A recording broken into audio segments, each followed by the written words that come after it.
Hi dears, welcome back. This is third part of our online class for Letters from Mothers of Nenchamparam to the Supreme Court by M.A. Rahman from third module of Signature Express in the Self. In previous classes, we already discussed introduction and first part of the letter. And let us summarize the main points from the first part of this letter. This is a affidavit submitted to Supreme Court on behalf of victims of endosulfan. Firstly, the author draw our attention to the news report appeared in the Madhrubhumi Daily on the 9th March 2011 with the headline, Newborn Infant Endosulfan Affected Family Dies. This report tells us pathetic condition of couple Mamta and Narayan and other families affected by endosulfan. Realizing the painful, sorrowful life of their own children, the mothers of Nenchamparam laments and they don't want to become pregnant again. They don't fear abortion but fear conception. They approach to black magicians and jinn to know whether their baby will have proper limbs. Okay, let us move to the next part of this letter. Okay, let us start. Endosulfan spraying was stopped in 2000.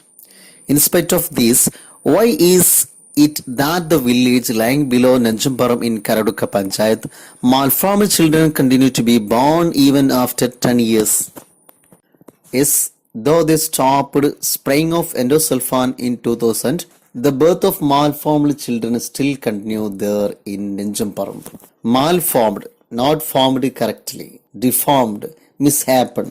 ലിംബിലെസ് ആയി proper ആയി അവയവങ്ങളില്ലാത്ത രൂപത്തിൽ skin ഡിസോർഡറായി head സോളനായി അതുപോലെ കൈകാലുകളില്ലാതെ മറ്റു അവയവങ്ങളില്ലാതെ കുഞ്ഞുങ്ങൾ ജനിക്കുന്ന സാഹചര്യം even after 10 years stillborn 2000 ശേഷം 10 വർഷം കഴിഞ്ഞിട്ട് പോലും അത്തരത്തിലുള്ള കുഞ്ഞുങ്ങൾ ജനിക്കുന്ന സാഹചര്യങ്ങൾ തുടരുകയാണ്.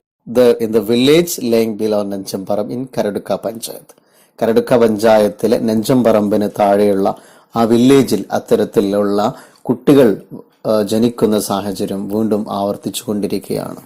Had our health department been vigilant, the medical history of this family with the multiple deaths and diseases could have been the subject of at least a case study. The author says that none of these incidents taken into the case study. Our authority don't care this issue serious. No proper medical studies done in this case. Had our health department been vigilant, if our health department vigilant, alert, aware, watchful for the dangerous part of these victims, there should have a case study in this issue. നമ്മുടെ health department ഈ വിഷയത്തിൽ vigilant ആയിരുന്നെങ്കിൽ കരടുക്ക പഞ്ചായത്തിലെ നെഞ്ചമ്പറമ്പിലെ endosulfan ബാധിച്ച ഫാമിലികളുടെ medical ഹിസ്റ്ററിയെ കുറിച്ച് അവർ അറിഞ്ഞിരുന്നെങ്കിൽ, അവിടെ നടക്കുന്ന മൾട്ടിപ്പിൾ ഡെത്തിനെ കുറിച്ച് മനസ്സിലാക്കിയിരുന്നെങ്കിൽ, എൻഡോസൾഫാൻ നിർത്തലാക്കിയിട്ടും 10 വർഷം കഴിഞ്ഞിട്ട് പോലും മാൽഫോംഡ് കുട്ടികൾ വീണ്ടും ജനിക്കുന്നതിന്റെ കാരണം അവർ അറിയുകയാണെങ്കിൽ അറ്റ്ലീസ്റ്റ് ഈ വിഷയത്തിൽ ഒരു കേസ് സ്റ്റഡിയെങ്കിലും നടക്കുമായിരുന്നു. But they are not alert, they are not vigilant in this issue. Such study would have imparted scientific knowledge about the case of death by poisoning in this area. If there was a case study in this issue, it would have imparted the knowledge about the cause of death. It will communicate knowledge of reasons of death even after the 10 years of stopping endosulfan spraying.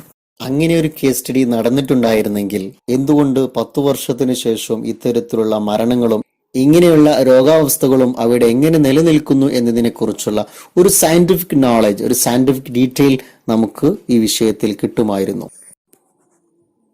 In spite of there being a separate ward in Kasaragod General Hospital for endosulfan victims, the abnormality of such death has never been studied. In Kasaragod General Hospital, there was a separate ward for endosulfan victims. Though they have separate ward, their abnormality of such death, the irregularity, strangeness, the unusual of such death of victims, endosulfan victims, never been studied. കാസർകോട്ടെ general ഹോസ്പിറ്റലിൽ എൻഡോസൾഫാന് ഇരയായ കഷ്ടപ്പെടുന്ന അതിനുമേൽ പ്രയാസപ്പെടുന്ന ആളുകൾക്ക്, രോഗികൾക്ക് separate ward ഉണ്ടായിട്ട് പോലും അവരുടെ ഈ അസാധാരണമായ മരണനിരക്കിനെക്കുറിച്ച്, മരണത്തിന്റെ കാരണത്തെക്കുറിച്ച് ഒരിക്കലും പഠനം നടത്തിയിട്ടുണ്ടായിരുന്നില്ല. In an issue where the complicity of the government is proven beyond doubt, the criminal negligence of the health ministry causes the children of an entire area to be born without organ and limbs. In this issue, the complicity of the government, involvement in crime or involvement in wrongdoing is proven without any doubt. ഈ വിഷയത്തിൽ കൃത്യമായി പരിഗണന നൽകാതെ, അത് പഠിക്കാതെ, വേണ്ട നടപടികൾ എടുക്കാതെ മുന്നോട്ടു പോകുന്നതിനാൽ നമ്മുടെ ഹെൽത്ത് മിനിസ്ട്രിക്കും ഈ ഒരു കുറ്റത്തിൽ ചെറിയൊരു പങ്കുണ്ട്. This criminal negligence of the health ministry causes the children of the entire area to be born without organs and limbs. This criminal negligence of the health ministry, this guilty, crimeful, illegal, careless, or neglecting, ignoring, excluding from the consideration of this issue. ഈ വിഷയം വേണ്ട പരിഗണന നൽകാതെ അവഗണിച്ചത് മൂലമുണ്ടായ health മിനിസ്ട്രിയുടെ കുറ്റകരമായ ഈ വീഴ്ച resulted to be born lot of children without organ and limbs. ഒരുപാട് ഏരിയയിലെ ധാരാളം കുട്ടികൾ പ്രോപ്പർ അവയവങ്ങളില്ലാതെ, ഓർഗൻസുകളില്ലാതെ, ലിംസുകളില്ലാതെ ജനിക്കാൻ ഇടയായിട്ടുണ്ട്. ഹെൽത്ത് മിനിസ്ട്രിയുടെ, ഗവൺമെന്റിന്റെ പ്രത്യേകമായ ഇടപെടലുണ്ടെങ്കിൽ ഇത്തരം ഒരു സാഹചര്യം ഉണ്ടാകുമായിരുന്നില്ല. It is our apprehension about this that we wish to place before the seat of justice. This is our perception, understanding, public opinion on this issue. We wish to place before Supreme Court, before the seat of justice. നീതി ആഗ്രഹിച്ചുകൊണ്ട്, solution ആഗ്രഹിച്ചുകൊണ്ട് നീതി തരുന്ന കോടതിക്ക് മുമ്പിൽ സമർപ്പിക്കാൻ ഞങ്ങൾ ആഗ്രഹിക്കുകയാണ്. In 2000, when the court temporarily banned endosulfan, the excess pesticide which remained in the plantation corporation garden of Kasaragod were not kept aside with adequate security measure or render ineffective. In 2000, the court prohibited spraying endosulfan there, or forbid, disallowed spraying endosulfan there, but the greater amount of pesticide had kept there in the plantation corporation garden of Kasaragod. But it should have kept aside with adequate security measure or rendered ineffective. 2000-ൽ court temporary ഈ endosulfan spray ചെയ്യുന്നത് prohibit ചെയ്തിട്ടുണ്ടായിരുന്നു. പക്ഷേ ഈ കീടനാശിനി Kasaragod corporation ഗോഡൌണിൽ ശേഷിക്കുന്നുണ്ടായിരുന്നു. So it should keep aside with proper security measure or destroy or ineffective with proper security measure. Court ഇത് നിരോധിച്ച സമയത്ത് അവിടെ ഉപയോഗിക്കാതെ ബാക്കി വന്ന ശേഷിച്ച എൻഡോസൾഫാൻ തീർച്ചയായും ബന്ധപ്പെട്ട അതോറിറ്റി വേണ്ട സുരക്ഷിത മുൻകരുതലോടുകൂടി സൂക്ഷിച്ചു വെക്കുകയോ അല്ലെങ്കിൽ സുരക്ഷിതമായ രൂപത്തിൽ നശിപ്പിക്കുകയോ ചെയ്യേണ്ടിയിരുന്നു. പക്ഷെ അത് ഉണ്ടായില്ല എന്നത് പിന്നീട് വലിയൊരു നാശത്തിലേക്കാണ് എത്തിച്ചത്. Instead, in some places it was buried in earth, a deliberate concealment of material facts which shocks us. Instead of protecting, preserving those pesticides with adequate security measure or destroying, in some places they placed in the earth. They hide, concealed by covering with earth. Without any doubt, it is an intentional concealment, and it is concealed without understanding, realizing its seriousness. Yes, it is very shocking to us, surprising, mental disturbance to us. സത്യത്തിൽ സുരക്ഷിത മാർഗങ്ങളോടുകൂടി നശിപ്പിക്കുകയോ സംരക്ഷിക്കുകയോ ചെയ്യേണ്ടിയിരുന്ന ഈ പെസ്റ്റിസൈഡുകൾ അവർ അതിന്റെ seriousness അറിയാതെ മണ്ണിൽ കുഴിച്ചിടുകയാണ് ചെയ്തത്.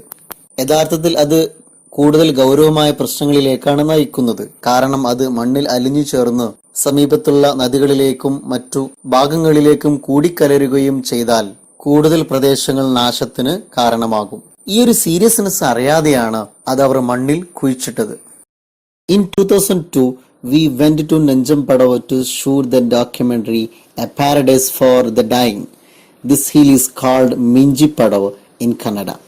Here we met an Achyutan Maniyani, a plantation laborer who mixed endosulfan for 10 years and has lost his health completely.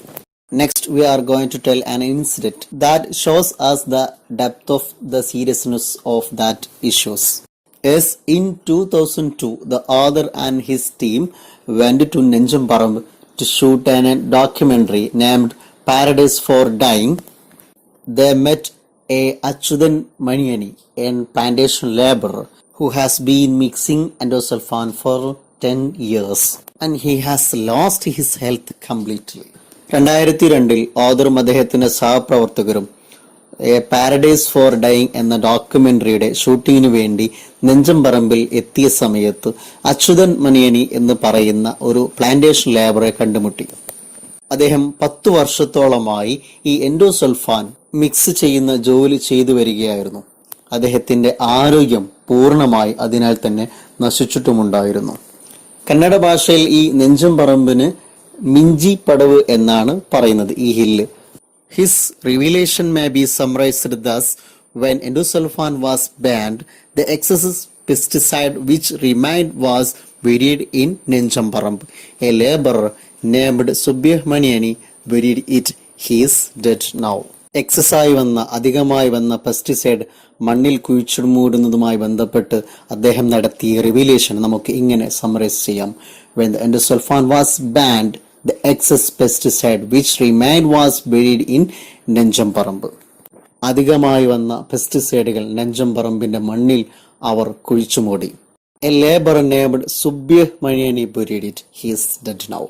സുബ്രഹ്മണ്യനി എന്ന് പറയുന്ന ഒരു ലേബറാണ് അത് കുഴിച്ചു മൂടിയത്. പക്ഷേ but today he is no more now. ഇന്ന് അയാൾ ജീവിച്ചിരിപ്പില്ല. When we were about to approach the dead Subbiah Maniani's house with our filming equipment, the plantation laborers who were clearing the land stopped us.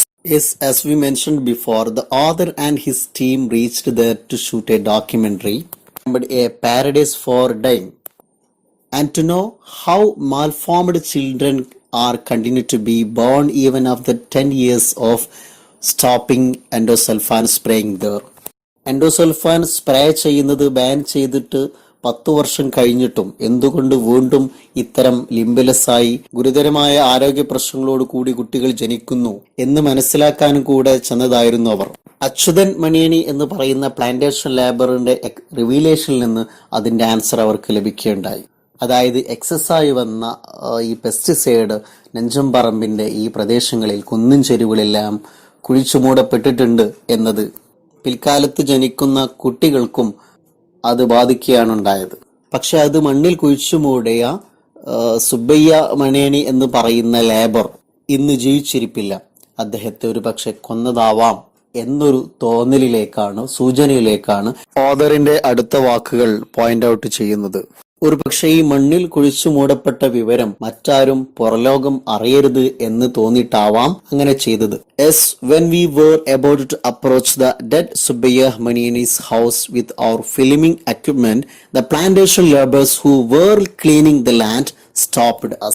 നേരത്തെ പറഞ്ഞ excess pesticide മണ്ണിൽ കുഴിച്ചു മൂടിയ സുബ്ബയ്യ മണിയണി എന്ന് പറയുന്ന മരണപ്പെട്ട പ്ലാന്റേഷൻ ലേബറുടെ വീട്ടിലേക്ക് ഓദരും സഹപ്രവർത്തകരും എത്തിയ സമയത്ത് അവിടെ ഉണ്ടായിരുന്ന പ്ലാന്റേഷൻ ലേബേഴ്സ് ഈ ടീമിനെ അവിടെ സ്റ്റോപ്പ് ചെയ്തു. മാത്രമല്ല, they threatened to chop off our legs if we ventured even a step ahead.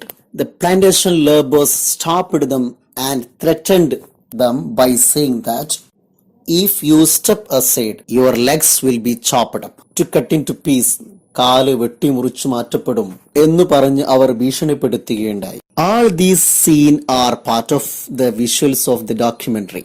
ഈ നടന്ന സംഭവങ്ങളെല്ലാം നമ്മുടെ ഡോക്യുമെന്ററിയുടെ വിഷ്വലിന്റെ ഭാഗമായി ചിത്രീകരിക്കപ്പെട്ടിട്ടുണ്ട്. Achudan Maniani's revelation is a proof that endosulfan was buried in Nenjamparamb. This explains why such malformed children are born here even after aerial spraying of endosulfan was stopped. The residue of endosulfan, what else? As the above revelation of Achudan Manianis is a clear proof that endosulfan was buried in Nenjamparamb. Achuthan മണിയണിയുടെ നേരത്തെയുള്ള വെളിപ്പെടുത്തലിൽ നിന്ന് തന്നെ വ്യക്തമായി endosulfan നെഞ്ചംപറമ്പിന്റെ മണ്ണിൽ ധാരാളം കുഴിച്ചു മൂടപ്പെട്ടിട്ടുണ്ട് എന്ന്. That is the main reason for the children of an entire area to be born without organ and limbs. Endosulfan എന്ന മാരക വിഷാംശം മണ്ണിൽ കുഴിച്ചുമൂടപ്പെട്ട കാരണമാണ് എൻഡോസൾഫാൻ സ്പ്രേയിങ് നിലച്ചിട്ട് 10 വർഷം കഴിഞ്ഞിട്ടും പൂർണ്ണ അവയവങ്ങളില്ലാതെ ധാരാളം മാരകമായ രോഗങ്ങളോട് കൂടി വീണ്ടും കുഞ്ഞുങ്ങൾ ജനിക്കാനുള്ള കാരണം. The residue of endosulfan, what else? The substance of endosulfan is remaining there. എൻഡോസൾഫാന്റെ അവശിഷ്ടങ്ങൾ, ശേഷിപ്പുകൾ ഈ മണ്ണിൽ ബാക്കിയുണ്ട്. No other thing except this residue is the reason for the children of an entire area to be born without organ and limbs even after 10 years of the stopping endosulfan spraying there in Nenchamparambu. The vast Nenchamparambu lies at the heart of the Minjippadu mountain in Athur.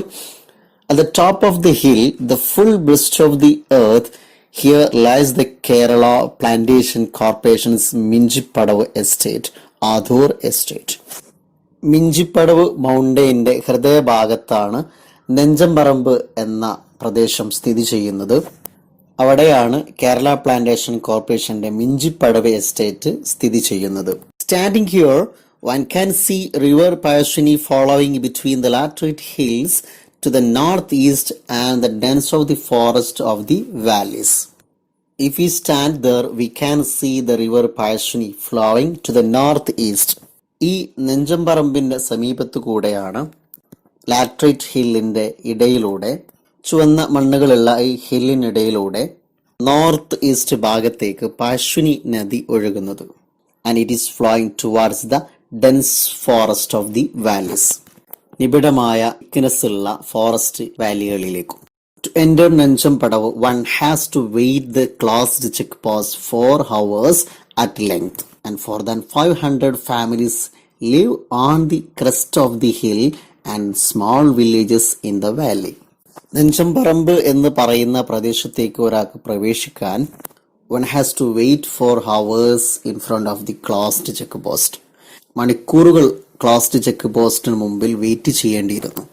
Then we can see that more than 500 families live there in the outskirts of that hill and on the small village in the valley. അങ്ങനെ ആ check post കടന്നു ചെന്നാൽ നമുക്ക് കാണാൻ സാധിക്കും ആ വാലിയുടെയും ഹില്ലിന്റെയും സമീപത്തായി ഏകദേശം 500ഓളം ഫാമിലികൾ താമസിക്കുന്നതായി കാണാം. ചുരുക്കത്തിൽ എൻഡോസൾഫാൻ ആ പ്രദേശത്ത് കുഴിച്ചിട്ടതോടുകൂടി പാശ്വിനി നദിയുടെയും ആ ഹില്ലിന്റെയും ഒക്കെ സാന്നിധ്യം കാരണമായി ധാരാളം കുടുംബങ്ങളിലേക്ക് വർഷങ്ങളോളം ഈ എൻഡോസൾഫാന്റെ എഫക്റ്റ് എത്തിക്കൊണ്ടിരിക്കുന്നു എന്നത്. And let us conclude it here that the main reason for the birth of proper limbless child is the burial of endosulfan in Minjippadavu estate. The huge cement tank in which endosulfan was prepared is situated in Nenchamparam. This is also a landing place for helicopters. Around this, the pure water veins of Nenchamparam, which flow clearly between the crevices of rocks. This paragraph discusses how burial of endosulfan and its preparation have been affecting badly those family live on surrounding of this Nenchamparam. The endosulfan had mixed or prepared in a cement tank, in a huge cement tank, and this huge cement tank is situated in Nenchamparam. And this is also the landing place for the helicopters, which used for spraying endosulfan on the plants. നേരത്തെ നാം പറഞ്ഞതുപോലെ മിഞ്ചിപ്പടവ് മൗണ്ടൈന്റെ ഏറ്റവും top ഭാഗത്താണ് estate സ്ഥിതി ചെയ്തിരുന്നത്. അവിടെ വെച്ചാണ് endosulfan prepared ചെയ്തിരുന്നത്, മിക്സ് ചെയ്തിരുന്നത്. അതുപോലെ എൻഡോസൾഫാൻ സ്പ്രേയിങ്ങിന് വേണ്ടി ഉപയോഗിച്ചിരുന്ന ഹെലികോപ്റ്റേഴ്സ് ലാൻഡ് ചെയ്തിരുന്നതും ഇവിടെയായിരുന്നു. This is the starting points of many streams. ധാരാളം അരുവികളുടെ ഉറവ കേന്ദ്രം, പ്രഭവ കേന്ദ്രം, സ്റ്റാർട്ടിംഗ് പോയിന്റ് ഇതായിരുന്നു. അതിനാൽ തന്നെ മുകളിൽ നിന്ന് താഴോട്ട് ഒലിച്ചിറങ്ങുന്ന അരുവികളിലൊക്കെ തന്നെയും എൻഡോസൾഫാന്റെ അംശങ്ങൾ ഉണ്ടായിരുന്നു. Around this, the pure water veins of Nenchamparam which flow clearly between the crevices of rocks. Endosulfan നിർമ്മിക്കാൻ വേണ്ടി ഉപയോഗിച്ചിരുന്ന വാട്ടർ ടാങ്ക് നിലകൊള്ളുന്ന ആ സ്ഥലത്ത് നിന്നാണ് between the narrow cracks in rocks, പാറകളുടെ വിടവിലൂടെ നെഞ്ചമ്പറമ്പിലെ ഗ്രാമനിവാസികൾ ശുദ്ധജലത്തിന്റെ സ്രോതസ്സായി ഉപയോഗിക്കുന്ന അരുവികളിലേക്ക് വെള്ളമെത്തുന്നത്. These fauns of water trickle in the streams to the village in the valley. They overflow over the topsoil and the roads. From here, where the tank is situated, the water flowing in a very thin stream are dropped continuously to the village of valley. Fonts of water എന്ന് പറഞ്ഞാൽ source of water, ജലസ്രോതസ്സുകൾ, ജലത്തിന്റെ ഉറവിടങ്ങൾ. Trickle in a stream, flowing in a very thin stream, ചെറിയ അരുവികളായി ഒലിച്ചിറങ്ങുക. അപ്പോൾ മുകളിലെ ഈ സ്റ്റാർട്ടിംഗ് പോയിന്റിൽ നിന്നാണ് താഴെയുള്ള വാലിയിലെ ഗ്രാമങ്ങളിലേക്ക് വെള്ളം ഒലിച്ചിറങ്ങുന്നത്. They overflow over the top soil and the roads and this water overflow on the top soil. Nenchamparamba ഗ്രാമത്തിന്റെ മേൽമണ്ണിലൂടെയും റോഡുകളിലൂടെയും ഈ ജലം ഒഴുകി പോകുന്നു. Not far from here are the 2 man-made tunnel in Nenchamparamba. A tunnel is called surangam in Kannada. In Malayalam it is തുരങ്കം. അങ്ങനെ മുകളിൽ നിന്ന് ഒലിച്ചിറങ്ങുന്ന ഈ വെള്ളം അധികം ദൂരെയല്ലാത്ത 2 man-made-ആയ ടണലുകളിൽ, തുരങ്കങ്ങളിൽ ചെന്നെത്തുന്നു. Enclosed by stone steps, overlaid with leaves and foliage, embedded with the roots of huge trees, form these fountains of water. Streams flow to the Bellur village in the left. This village also teems with endosulfan victims. And on the right towards Adur village, which include Kaidodu. Yes, this tunnel is enclosed by stone steps. It is surrounded by stone step. ഈ തുരങ്കത്തിന് ചുറ്റും കല്ലുകൾ കൊണ്ടുള്ള സ്റ്റെപ്പുകൾ കൊണ്ട് വേലി കെട്ടിയിട്ടുണ്ട്. Overlaid with leaves and foliage. Leaves and small plants overlaid or covered it. ഇലകളും ചെറിയ സസ്യങ്ങളും ഒക്കെ ഇതിനെ കവർ ചെയ്തിട്ടുണ്ട്. Embedded with roots of huge trees. Roots of huge trees laid its surrounding. വലിയ മരങ്ങളുടെ വേരുകൾ ഇതിനെ ചുറ്റും ബലമായിട്ട് ആഴ്ന്നിറങ്ങി നിൽക്കുന്നുമുണ്ട്. Form these fountains of water. Stream flow to the Bellur village in the left. അങ്ങനെ ടണലിൽ നിന്ന് ആളുകൾ താമസിക്കുന്ന ബെല്ലൂർ വില്ലേജിലെ അരുവികളിലേക്കും അതുപോലെ വലതുഭാഗത്തേക്ക് എൻഡോസൾഫാൻ ഇരയായ കൈതോടു വില്ലേജ് നിലകൊള്ളുന്ന അടൂർ ഭാഗത്തേക്കും ഇത് ഒഴുകുന്നു. ചുരുക്കത്തിൽ എൻഡോസൾഫാൻ നിർമ്മിക്കാനും മിക്സ് ചെയ്യാനും പ്രിപ്പയർ ചെയ്യാനും ഉപയോഗിച്ചിരുന്ന ആ സ്ഥലത്തു നിന്നും ഒഴുകി വരുന്ന ചെറു അരുവികളായി, ജലസ്രോതസ്സുകളായി ഒഴുകി വരുന്ന വെള്ളം എൻഡോസൾഫാൻ ഇരയായ ആളുകൾ താമസിക്കുന്ന ഗ്രാമങ്ങളിലേക്കാണ് എത്തിപ്പെട്ടിരുന്നത്. അതുതന്നെയാണ് അവർക്ക് ഇത്തരത്തിലുള്ള മാരകമായ അസുഖങ്ങളും ലിംബിലസ് ബേബികൾ, കുട്ടികൾ ജനിക്കാനുള്ള കാരണവും. Organic farmers laid out this tunnel pond in order to preserve the virginity of the soil. The water that accumulates in these tunnels quenches the thirst of the villagers in the valley during the scorching summer. Natural ponds have been made by farmers to maintain virginity of the soil, to preserve purity of the soil. And the water collected in this pond, in this tunnel, was used to quench the thirst of villagers during very hot summer seasons. Organic farmers, relating to natural products. നൈസർഗികമായ ജൈവമായ കാര്യങ്ങൾ ഉപയോഗിച്ചുകൊണ്ട് അവിടുത്തെ സോയിലിന്റെ, മണ്ണിന്റെ purity, തനിമ നിലനിർത്താൻ വേണ്ടി അവിടുത്തെ farmers natural പോണ്ടുകൾ നിർമ്മിച്ചിട്ടുണ്ടായിരുന്നു. And the water collected in this pond, in this tunnel, was used to satisfy the thirst of village. മേൽപ്പറയപ്പെട്ട ടണലുകളിലും മറ്റും അക്യുമുലേറ്റ് ചെയ്യപ്പെടുന്ന, ശേഖരിക്കപ്പെടുന്ന, കളക്ട് ചെയ്യപ്പെടുന്ന വാട്ടർ നെഞ്ചമ്പറമ്പിലെ ഗ്രാമനിവാസികൾ, പ്രത്യേകിച്ച് സ്കോച്ചിങ് സമ്മറിൽ, വെരി ഹോട്ട്, അതിശക്തമായ ചൂടുള്ള വേനൽക്കാല സമയങ്ങളിലൊക്കെ അവരുടെ ദാഹം ശമിപ്പിക്കാൻ വേണ്ടി ഉപയോഗിക്കുന്നതായിരുന്നു. അതിനാൽ തന്നെ എൻഡോസൾഫാൻ കലർന്ന ജലം ഈ ഒരു ടണലിൽ എത്തിക്കഴിഞ്ഞാൽ അത് ഉപയോഗിക്കുന്ന നെഞ്ചമ്പറമ്പിലെ ഗ്രാമനിവാസികൾക്ക് സ്വാഭാവികമായും ഗുരുതരമായ ആരോഗ്യ പ്രശ്നങ്ങൾ ഉണ്ടാകുന്നതും അവരുടെ ജനിക്കുന്ന മക്കൾക്ക് ജനിതക വൈകല്യങ്ങൾ ഉണ്ടാവുന്നതും സ്വാഭാവികം മാത്രമായിരിക്കും. The villagers testify that the remaining endosulfan was buried somewhere in the depth of the stream following between the tanks and the underground tunnels. The villagers give evidence or make declaration on the basis of their personal knowledge or experience that the excess of endosulfan was buried in the depth of stream or in undergrounds of tunnels. അതിനാൽ തന്നെ ഗുരുതരമായി ആരോഗ്യ പ്രശ്നങ്ങൾക്കുള്ള പ്രധാന കാരണമായി അവിടുത്തെ വില്ലേജുകാർ സാക്ഷ്യപ്പെടുത്തുന്നത്, അവരുറപ്പിച്ചു പറയുന്നത്, തീർച്ചയായും അധികമായി വന്ന, ഉപയോഗിച്ചതിനു ശേഷം മിച്ചമായി വന്ന എൻഡോസൾഫാൻ അവിടുത്തെ അരുവികൾക്ക് താഴെയും ടാങ്കിന് സമീപമായി ടണൽസിന് താഴെയായും കുഴിച്ചു മൂടപ്പെട്ടിട്ടുണ്ടായിരിക്കും എന്നതാണ്.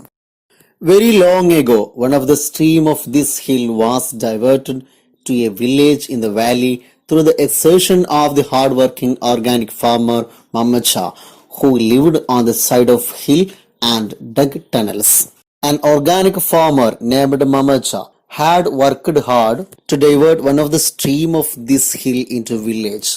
Yes, it was very long ago. It has done by him with an expenditure of physical and mental effort or hard working. വർഷങ്ങൾക്ക് മുമ്പ് മമച്ച എന്ന് പറയുന്ന ഒരു ഓർഗാനിക് ഫാമർ തന്റെ കഠിനാധ്വാനത്തിലൂടെ ആ ഹില്ലിൽ നിന്ന് ഒഴുകി വരുന്ന ഒരു അരുവി ആ ഗ്രാമത്തിന്റെ വെള്ളത്തിന്റെ ആവശ്യത്തിനു വേണ്ടി ഒരു ചെറുതോടാക്കി അരുവിയാക്കി വഴി തിരിച്ചു വിട്ടിട്ടുണ്ടായിരുന്നു.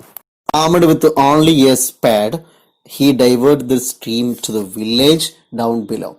Thus the village acquired the name of Kaithod, a stream made by one's own hand. Is equipped with garden tool for digging. മൺവെട്ടി കൊണ്ട് തൂമ്പ കൊണ്ടാണ് he diverted the stream to the village. ആ അരുവി തന്റെ ഗ്രാമത്തിലേക്ക് വെള്ളത്തിന്റെ ആവശ്യത്തിന് വേണ്ടി തിരിച്ചുവിട്ടത്. This village acquired the name of Kaithod. ഒരു വ്യക്തി സ്വന്തം കൈകൊണ്ട് നിർമ്മിച്ചു എന്നതുകൊണ്ടാണ് ആ വില്ലേജിന് പോലും കൈത്തോട് എന്ന ഒരു പേര് വരാനുള്ള കാരണം. Mamaducha's daughter Hajara lives on the banks of this stream. Hajara's children were born endosulfan victims. One of them a child with abnormally enlarged head, Umayba Sharia. നേരത്തെ നാം പറഞ്ഞ ഈ കൈതോട് നിർമ്മിച്ച ഓർഗാനിക് ഫാർമർ മമദുച്ചയുടെ മകൾ ഹാജറ ഈ അരുവിയുടെ ഓരങ്ങളിലാണ് തീരങ്ങളിലാണ് വസിച്ചിരുന്നത്. അതിനാൽ തന്നെ അവർ എൻഡോസൾഫാന്റെ ഇരയായിരുന്നു. മാത്രമല്ല അവരുടെ ഉമൈബ ഷറിയ എന്ന് പറയുന്ന കുട്ടി അബ്നോർമലി സ്ട്രേഞ്ച്ലി അൺയൂഷ്വലി ആയി എൻലാർജ്ഡ് ഹെഡോട് കൂടിയാണ് ജനിക്കപ്പെട്ടത്. ഒരു നാടിനൊന്നാകെ സ്വന്തം കൈകൊണ്ട് അധ്വാനിച്ച് അരുവി ഉണ്ടാക്കി മാതൃകയായ ഒരു പിതാവിന്റെ മകൾക്ക് പോലും ഇത്തരത്തിൽ എൻഡോസൾഫാൻ ഇരയായ നേർചിത്രമാണ് ഈ നെഞ്ചംപറമ്പിലുള്ളത്. The stream which her father had transformed into a blessing for the village has now entered her homestead, stirring curses. Yes, Hajara's father had diverted one of the stream of this hill into their village long ago. That was great blessing for them, for the village. It was some kind of supernatural aid to the villagers. But now, unfortunately, it made her homestead stirring curses. Made her house together with surrounding land and building stirring curses. Now it becomes spreading, distributing, scattering misfortune to them. Causes great harm to them. വർഷങ്ങൾക്ക് മുമ്പ് ഹാജറയുടെ father ആ നാട്ടുകാർക്ക് വേണ്ടി വില്ലേജേഴ്സിന് വേണ്ടി നിർമ്മിച്ച കൈതോട് അന്ന് അവർക്ക് അനുഗ്രഹമായിരുന്നുവെങ്കിൽ ഇന്ന് ഹാജറക്കും കുടുംബത്തിനും ഒരു സ്റ്റിറിംഗ് കേഴ്സസ് ആയി, സ്പ്രെഡിംഗ് മിസ്ഫോർച്യൂണായി, ഗ്രേറ്റ് ഹാം കൊണ്ടുവരുന്ന, ശാപം വിതക്കുന്ന ഒരു കാര്യമായി മാറിയിരിക്കുന്നു. Endosulfan buried high above has flowed downstream. The endosulfan buried in the above land has flowed towards the lower part of streams along with its water. കുന്നിന്റെ മുകൾ ഭാഗത്ത് മണ്ണിൽ കുഴിച്ചു മൂടപ്പെട്ട ഈ എൻഡോസൾഫാൻ അത് വെള്ളത്തോടൊപ്പം അരുവിയുടെ താഴ്ഭാഗത്തേക്ക് ഒലിച്ചുകൊണ്ടിരിക്കുന്നു. അതാണ് ആ അരുവിയുടെ പരിസരങ്ങളിൽ ജീവിക്കുന്ന ഫാമിലിക്ക് ഇത്തരത്തിൽ മാരകമായ അസുഖങ്ങൾ പിടിപെടാനുള്ള കാരണം. Today Kaithode village teems with such children. Umayba Sharia, who endured torturous pain for 5 years, passed away in July 2012. Teems with എന്ന് പറഞ്ഞ പ്ലെന്റി. ഇങ്ങനെ ഒഴുകിയെത്തുന്നതിന്റെ ഭാഗമായി നേരത്തെ പറഞ്ഞതുപോലെ പ്രോപ്പർ അവയവങ്ങളില്ലാതെ തലവീർത്തുകൊണ്ട് മാരകമായ അസുഖങ്ങളുമായി കൈതോട് വില്ലേജിൽ ധാരാളം കുട്ടികൾ വീണ്ടും ജനിച്ചുകൊണ്ടേയിരിക്കുന്നു. അങ്ങനെ വേദന അനുഭവിക്കേണ്ടി വന്ന ഒരു കുട്ടിയാണ് ഹാജറയുടെ ഉമൈബ ഷറിയ എന്ന് പറയുന്ന കുട്ടി. Torturing or putting up with unpleasant torturing pain she passed away, died in July 2012. ഏകദേശം 5 വർഷത്തോളം അസഹ്യമായ വേദനകൾ അനുഭവിച്ച് 2012 ജൂലൈ മാസത്തിൽ അവൾ മരണപ്പെടുകയുണ്ടായി. Okay, let us wind up here. Let us discuss next part in coming videos. Okay, for the further details and to clarify your doubts, you can contact me personally or by comment box. Okay, goodbye.